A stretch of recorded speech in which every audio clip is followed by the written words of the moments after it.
Hello, Year 7, and welcome to today's lesson.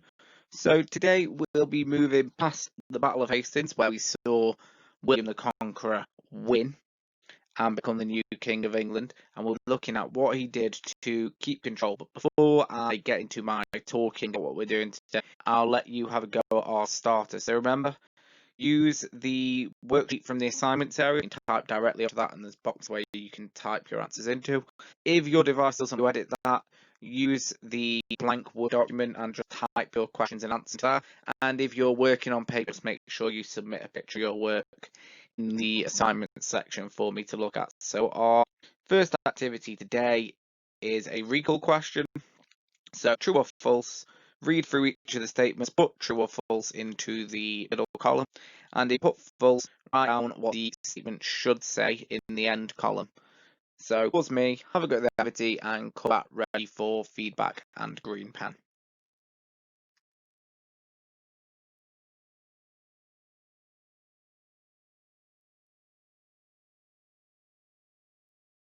So now we're back for our self-assessment. So Battle of Hastings took place in 1066 is true. Howard Hardrada won the Battle of Hastings is false. William, Duke of Normandy, became William the Conqueror by winning, won the Battle of Hastings in 1066. Harold Godwinson, the claimant from Norway, is false. Harold Godwinson was from England. He had been Earl of. Harold Godwinson used housecarls or housecarls in his army. Yes, he did. Were the trained soldiers. They were the people that were able to buy their own equipment, and they've been training from a very young age to be soldiers. So they'd have the chainmail armor, and they'd have the swords, and they'd have the helmets.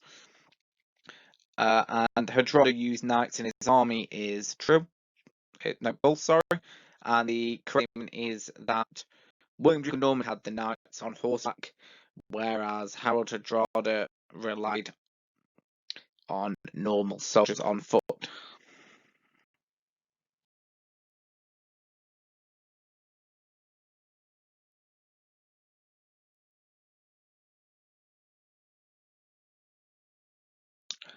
So how does this fit into our learning? What have we learned? What we've been learning? So far we've looked at what happened in England right from the start of the year 1066 when Edward the Confessor died. We've looked at all of the people that claimed that the throne should go to them, and we've looked at the different arguments why they should, and you've got your opinions on who you think had the different points. Today we are looking at what William did when he took control after won the Battle of Hastings. How was he going to make sure he could keep control of England now that he just won it in a fight? How this links into our future. So you'll already know that in your other history lessons that you do, you've been looking at the Middle Ages. So we'll be looking at how William the Conqueror set England up ready for the Middle Ages. And then once you've finished looking at the Middle Ages, and when we've completed looking at William the Conqueror, we will be moving on to looking at the English Civil War. So we'll be seeing how the war that William created was changed by civil war.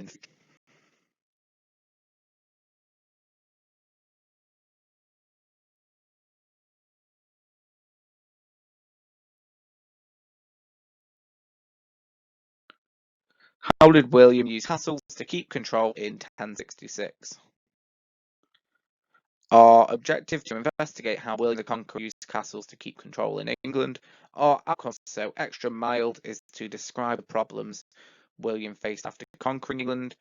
Mild is to begin to explain the features of Motte castles, so they're what we'll introduce later today, what those actually are.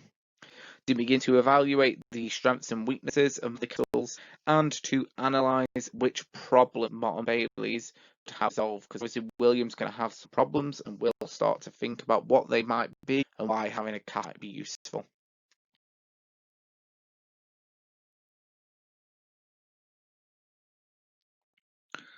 So our first two activities, these should take you 5 minutes each. You've got them on your worksheet. So the first activity is to watch a 5-minute video on the problems and solutions that William faced and came up with in 1066.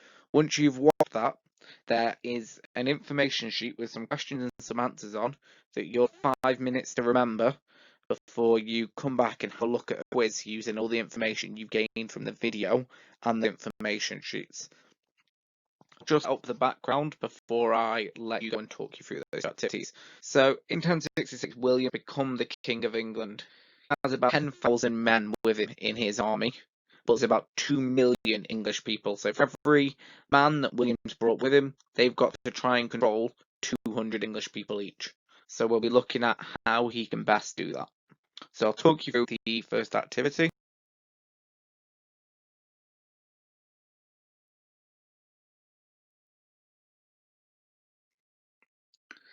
So you need to watch the video clip and then you just need to put some notes down here.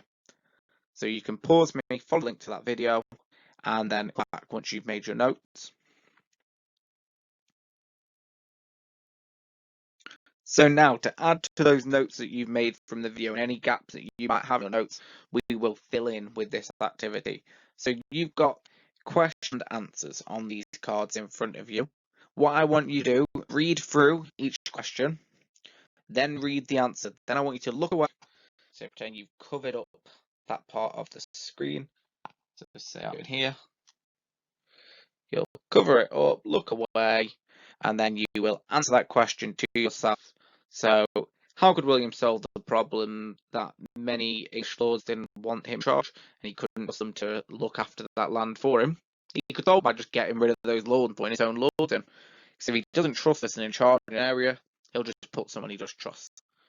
And then you'll look back to make sure you said that's right, and you go, yep, I've got that right. And you can move to the next one and go, and then just try and remember all of them. And then once you've had all of them, don't spend more than 5 minutes, come back and we'll be ready for a quiz. So I'll let you pause me now, spend 5 minutes practicing, come back ready for a quiz.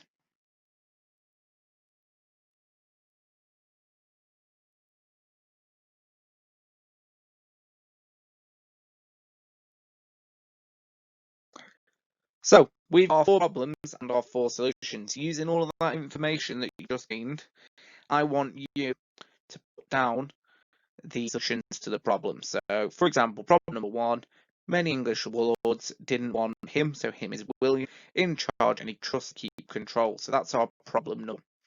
Then I want you to go down the list from A, B, C to D. What could William do as a solution? And just write your solution to the solution box. I'll let you pause now to have these 4. It's something that you're able to do fairly quickly, and then come back ready to get your feedback, and then we can fill your green pen column in.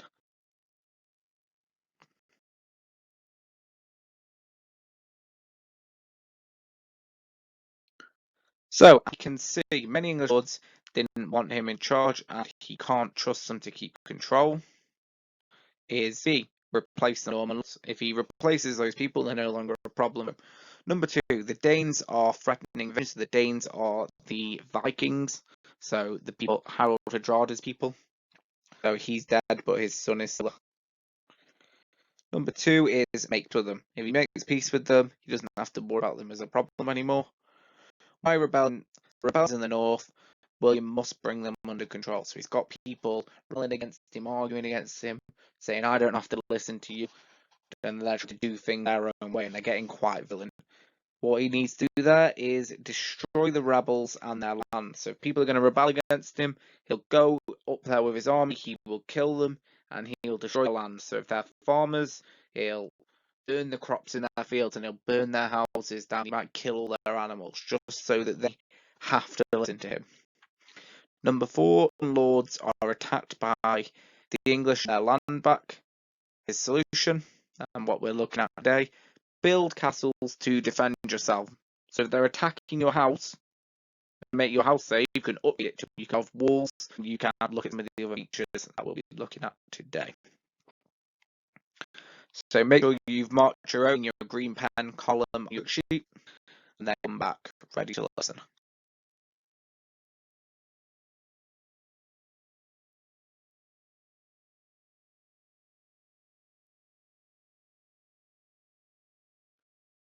So, of a Motte and Bailey Castle. So we've got our picture of a Motte and Bailey Castle up here for you to look at. And again, like we did last time, looking at the questions and the answers, I want to find out all the different features. So I'm not going to read them out to you. I want you to go away, find out, and then be able to tell me that sort of information. For hot and extra hot, can you give a description of each of the features of a castle? So for extra mild, you need to be able to tell me all of the different features. Hot and extra hot is to give me a bit of a description about them.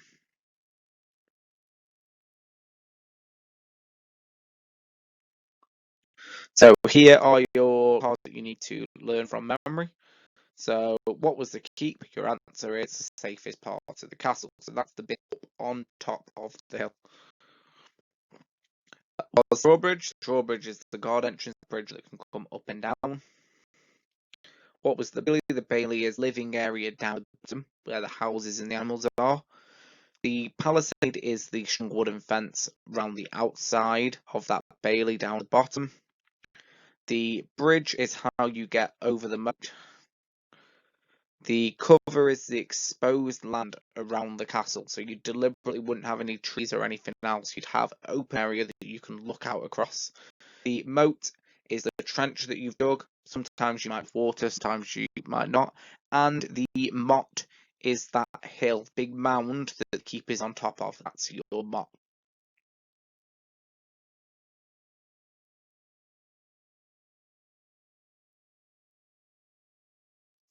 So now that you've go at learning all of those different features, and you should have tested yourself to see how much you could memorize, we're going to have a go at labeling up a diagram of Motte and Bailey Castle. So why these castles are here to try and protect these new Norman lords that William's given land to.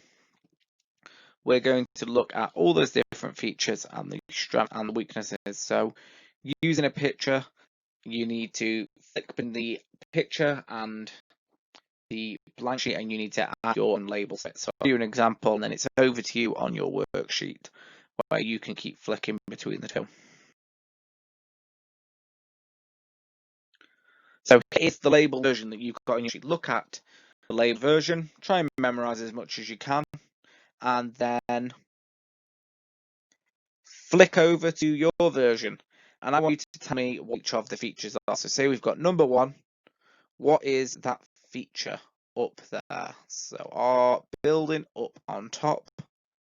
If you flick back, you'll be able to see number 1 is your keep. So it's quite difficult to run here. It might look a bit messy, but you get the idea. That's your keep. Then keep flicking backwards and forwards. See how much of it you can do from memory. So have a look, come back, see how many you can type up, go back, look, come back. So keep doing that until you get all 8, and then just mark them at the end to see how well you've done. Hopefully all of them, but it's okay if not, as long as we're able to make those corrections.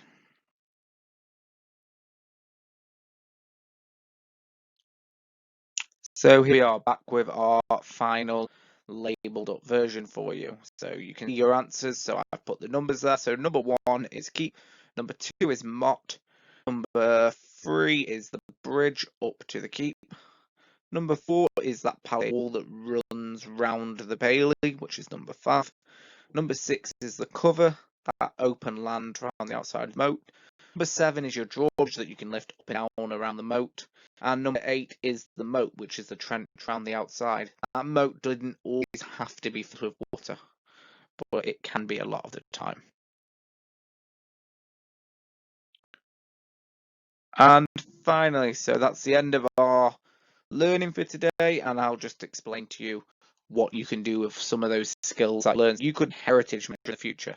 So your heritage manager is someone who looks after historic properties, sites like old buildings, or maybe a castle like we're in today.